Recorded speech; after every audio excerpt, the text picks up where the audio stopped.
మా అవార్డులపై సినీ నటుడు Naresh hot comments చేశారు. 46 సినిమాలకు దర్శకత్వం వహించిన ఏకైక తెలుగు మహిళ విజయ నిర్మలకు పద్మ అవార్డు కోసం ప్రయత్నించినా ఇవ్వలేదని చెప్పారు.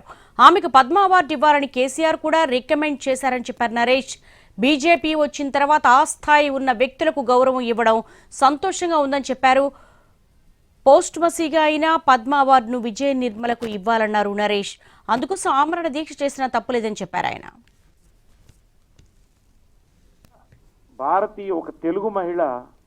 అప్పుడు కేసీఆర్ గారు దానికి రికమెండేషన్ కూడా పంపించారు, ఆయన చేతుల మీదగా పంపించారు ఢిల్లీకి. కాకపోతే అక్కడికి వెళ్ళినప్పుడు I have seen there are many unseen forces working towards their own goals అండి. I don't want to go beyond this. I'm not talking about BJP government or other governments. I don't want to go in to controversy.